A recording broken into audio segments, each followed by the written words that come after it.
Every teen has a phone.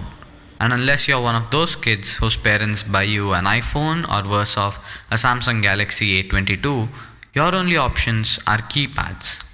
So I decided to make a video which would compare the 3 best keypads in that price range. So then, here's which keypad is right for you. I did upload a video after I told you I would upload a video, which is not something I usually do.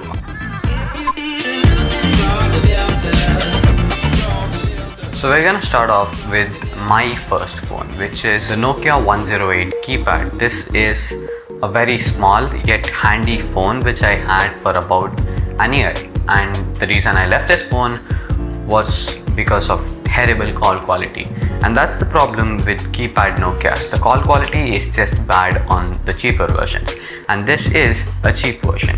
But what are the things about this phone that I like? Well, everything apart from the call quality. More importantly, a wonderful version of Snake. It's literally the OG version of Snake. The keypad is clicky and it doesn't have stupid lock features, which I will talk about later.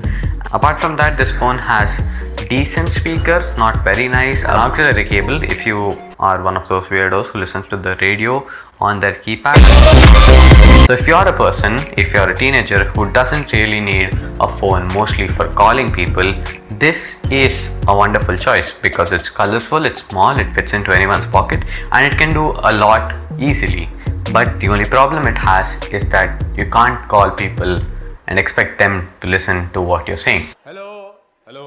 Which brings me to the second phone, the Samsung Guru 1200. This is my current phone, which is surprising, right? What's the third phone? We'll get to that. The Samsung Guru 1200 is my phone right now because it has great call quality, the feature that the Nokia lacked. And this is exactly why I switched to the Samsung. So what's the problem with the Samsung? It's got a terrible keypad. It's not a very accessible phone because the ports have a sort of cover which is hard to remove, and again the charging port is very different from your usual USB. It's bigger and weirder, and it has again a jack for radio listener. The display is smaller than the Nokia. It has only one wallpaper, but the thing I hate most about this phone is the security lock system.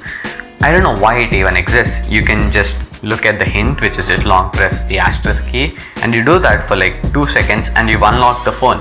It's useless. But the thing I love about the Samsung is it can do call related things wonderfully, and I tell you, really well. It has great call quality, it has a wonderful spec of speakers and microphones, which is exactly what you need if you have to call people in noisy and crowded places or places where you don't have enough range. I think much better built than the Nokia.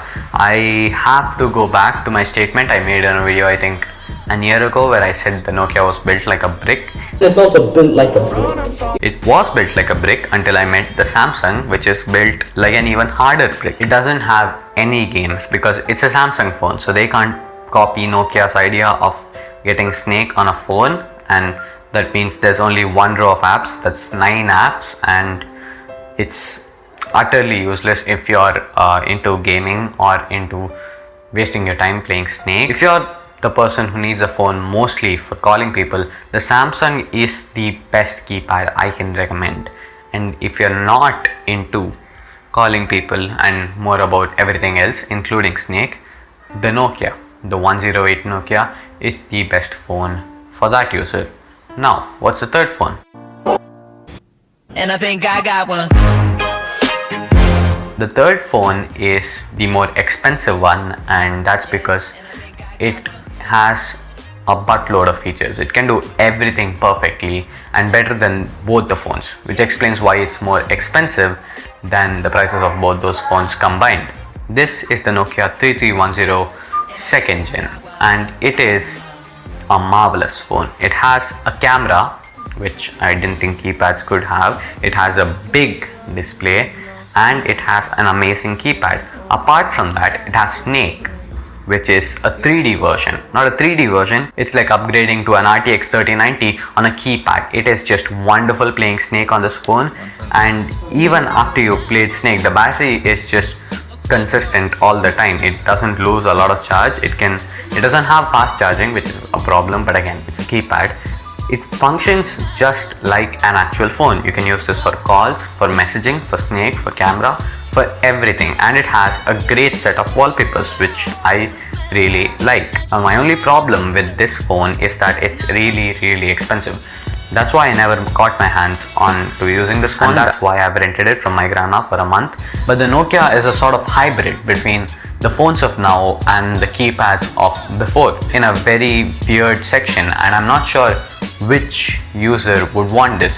So if you're a person who wants a very close replica of an actual smartphone, the Nokia 3310 is the phone I would recommend. It does everything seamlessly, except I think for the audio quality and call quality, which is just a little worse than the Samsung, but it also has many other features which make up for that loss. So that's about the Nokia 3310, and that was about those three phones, those three keypads, which I thought would make great candidates for your first phone. But anyway, thank you for watching, and lights out.